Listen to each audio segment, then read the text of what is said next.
نہ اس پر کبھی سوچنا، وہی اصل سنت ہے، اس کو نہیں دیکھنا، لیکن بس شفاعت کریں گے جی نبی علیہ الصلوۃ والسلام، یہاں تک کہ تقریباً ان کی عبادت ہو جائے علیہ الصلوۃ والسلام۔ اگر عیسیٰ علیہ السلام نے اس کا انکار کیا تو ہمارے نبی کیوں نہیں کریں گے علیہ الصلوۃ والسلام؟ لوگ سمجھتے ہیں جب ایسی بات کی جا رہی ہے تو رسول صلی اللہ علیہ وسلم کی توہین کی جا رہی ہے۔ ہمارے رسول کا مقام بہت اعلیٰ ہے، کوئی معمولی مقام نہیں ہے ہمارے نبی کا علیہ الصلوۃ والسلام۔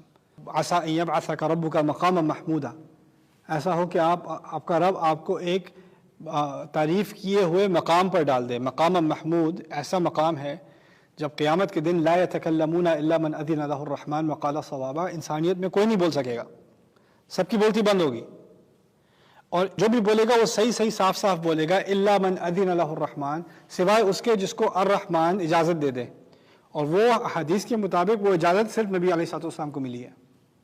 وہ ایک مقام پر کھڑے ہوں گے اور وہ مقام اونچا ہوتا چلا جائے گا، لوگ کہیں گے یہ اونچائی پر کون ہے؟ وہاں سے پھر وہ اللہ تعالیٰ کی حمد کریں گے، بمحامد، ایسے الفاظ سے حمد کریں گے جس کو کبھی انسانیت نے نہ سنا ہوا ہو، اور وہ ابھی تک نہیں جانتے ان کو۔ جب انہوں نے یہ حدیث کہی ہے وہ کہتے ہیں مجھے ان الفاظ کا ابھی بھی علم نہیں ہے۔ وہ خاص حمد ہے جو اللہ اس دن ان کو سکھائیں گے سبحانہ و تعالیٰ۔ اور پھر وہ حمد کرنے کے بعد اللہ تعالیٰ ان سے کہیں گے سل تعطا، جو مانگنا ہے مانگ دو، دے دیا جائے گا، سل تعطا۔ اور پھر وہ کہیں گے امتی امتی، میری امت۔ تو پھر امت کا ایک عظیم حصہ آگ کی طرف جانے کے بجائے جنت کی طرف لے لیا چلا جائے گا۔ پھر نبی دوبارہ اللہ تعالیٰ کی تعریف کریں گے، پھر دوبارہ کہا جائے گا سل تعطا، مانگنے جو مانگنا ہے آپ کو دے دیا جائے گا، پھر کہیں گے امتی امتی، 3 4 5 بار بار یہی بات اللہ تعالیٰ کے ساتھ۔ وہ چھوڑتے ہی نہیں امت کا لحاظ، امت کی فکر۔ اور اس حدیث میں بار بار جو جنت کا دروازہ ہے وہ اس طرح سمجھ لیں کہ بڑا ہوتا چلا جاتا ہے۔ تو شفاعت حقیقی ہے، وہ اپنی جگہ صحیح ہے، اس کا کوئی انکار نہیں کر سکتا، لیکن اس کی دوسری طرف ایک اور معاملہ بھی ہے۔ وقال الرسول یا رب ان قوم اتخذوا هذا القرآن مہجورا، ایک تو نبی کی گواہی ہے کہ یہ میری امت ہے، ان کو جانے دیں، ان کو جانے دیں، ان کو جانے دیں۔ اس دن ان میں وقال صوابا کے الفاظ ہیں نا سورۃ النبا کے، جب وہ بات کریں گے تو صحیح بات کریں گے۔ وہ صحیح بات کا دوسرا حصہ کیا ہے؟ کچھ امت کے ممبر ایسے ہیں، اس کے رکن ایسے ہیں جو شفاعت کے مستحق ہیں، کچھ ایسے ہیں جن کو نبی کی شکایت سننی پڑے گی اس دن، وہ بھی حقیقت ہے۔ آپ کو ان کے خلاف شہید بنایا جائے گا، ان میں سے جنہوں نے اپنی ذمہ داری پوری نہیں کی۔ وہ کیا ذمہ داری پوری نہیں کی؟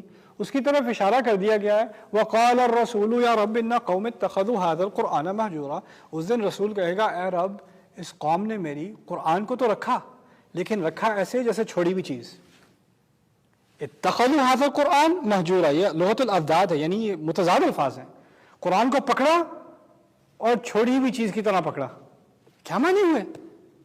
قرآن تو پڑھا تو صحیح، تلاوت تو کی، عقیقے میں بھی سنا دی تلاوت، نکاح میں بھی مولوی صاحب سے کچھ قرآن پڑھوا دیا، گھر نیا خریدا تھا اس میں بھی قرآن خوانی کرا دی، وہ سب تو کر لیا، آیت الکرسی کے لاکٹ تو بنا لیے، یہ تو کر لیا، کبھی کبھی تلاوت کی ٹیپ بھی لگا دی گھر میں برکت کے لیے، وہ بھی کر لیا، لیکن اصل بات جو قرآن کی تھی اس سے دور بھاگتے چلے گئے۔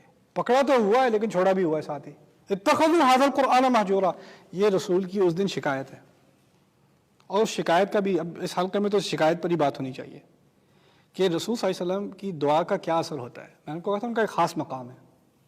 میں آپ کو ایک چھوٹا سا کمپیریزن دیتا ہوں۔ موسیٰ علیہ السلام سب سے زیادہ ذکر کیے گئے نبی ہیں قرآن کے، 70 سے زیادہ مرتبہ موسیٰ علیہ السلام کی بات ہوتی ہے۔ موسیٰ علیہ السلام جب پہاڑ پر گئے، اللہ تعالیٰ سے بات کی انہوں نے، پہلی دفعہ ڈائریکٹ مکالمہ، اس کے پہلے بھی میں نے ذکر کیا تھا آپ سے۔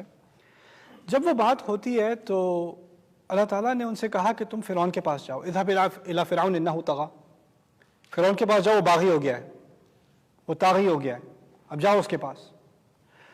انہوں نے کہا ربی، میرے رب، میرے کچھ مسائل ہیں، میں ایسے ہی نہیں جا سکتا۔ انہوں نے کہا انی اخاف ان یکذبون، وہ لوگ مجھے جھوٹا کہیں گے، جب وہ مجھے جھوٹا کہیں گے تو میرا دل پسنا شروع ہو جائے گا، وَيَضِيقُ صَدْرِي، اور جب میرا دل پسے گا میری زبان نہیں چلتی، وَلَا يَنطَلِقُ لِسَانِي، فارسل، اور مجھے ہارون کی بھی ضرورت ہے، فارسل ہارون. اور اس کے مزید وَلَهُمْ عَلَيَّ ذَنْبٌ، اور انہوں نے میرے خلاف ایک کرائم بھی، ایک جرم بھی ریکارڈ پر ڈالا ہوا ہے، میں نے غلطی سے قتل کر دیا تھا. فَأَخَافُ أَنْ يَقْتُلُونَ، مجھے ڈر ہے کہ مجھے مار ڈالیں گے. انہوں نے پورے مسائل کی لسٹ بنا دی. اللہ نے کہا تھا فرعون کے پاس جاؤ. موسیٰ علیہ السلام نے کئی درخواستیں کی، یہ مسائل ہیں، پھر آگے ان باتوں کا جواب ہے. اب اس کا بالکل مختصر طریقے سے کمپیریزن کیجئے. ہمارے نبی علیہ الصلوۃ والسلام کو ہجرت کا حکم دیا. مکے سے کہاں گئے؟ مدینے. جب مدینے گئے تو جب نماز پڑھتے تھے تو ان کی پیٹھ قبلے پر ہوتی تھی. ان کو اپنا ابھی قبلہ بدلا نہیں تھا، اور یہ ان کو تکلیف ہوتی تھی کہ جو گھر میرے والد ابراہیم علیہ السلام نے بنایا اس کی طرف میری یہ پیٹھ ہے، کیونکہ وہ اب یروشلم کی طرف نماز پڑھ رہے تھے، ان کی پیٹھ تھی قبلے کی طرف. موسیٰ علیہ السلام نے تو اپنے مسائل کی لسٹ بنائی تھی نا، یہ مسئلہ ہے، یہ مسئلہ ہے، پھر اللہ تعالیٰ نے وہ سارے مسئلے حل کر دیے. ہمارے نبی نے کیا کیا؟ قد نرى تقلب وجهك في السماء فلنولينك قبلة ترضاها.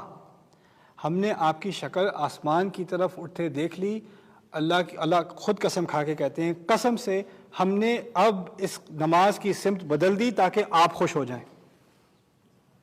نبی کو منہ کھولنے کی ضرورت نہیں پڑی علیہ الصلوۃ والسلام آسمان کی طرف دیکھا ہے اور قبلہ بدلا ہے. ابھی جو ہم کعبے کی طرف نماز پڑھ رہے ہیں نا، یہ ہمارے نبی کا جس آسمان کی طرف دیکھنے کی بات تھی، بس اس پہ یہ قبلہ بدلا ہے. اس پہ لاکھوں کروڑوں اربوں لوگ اس سمت میں نماز پڑھ رہے ہیں، اور اس کی وجہ یہ نہیں کہی کہ یہ تمہارے باپ ابراہیم کا بنایا ہوا گھر ہے، وہ تو پہلے سے تھا. یہ وجہ نہیں دی. وجہ یہ دی ہے کہ تمہارے نبی نے آسمان کی طرف آنکھیں اٹھائی تھیں. That's it. اب وہ نبی جس کو بولنے کی بھی ضرورت نہیں پڑتی، جب وہ گواہی دے گا، جب وہ منہ کھولیں گے تو اس کا کیا اثر ہوگا؟ دو طرح کی گواہی دیں گے وہ. ایک طرف تو وہ شفاعت کریں گے اس امت کی، اور کچھ لوگوں کی شکایت کریں گے. ہمیں اللہ تعالیٰ ان میں سے بنائے جن کی شفاعت کی جائے گی. بارک اللہ لی ولکم فی القرآن الحکیم ونفعنی وإیاکم بالآیات والذکر الحکیم. الرحمن علم القرآن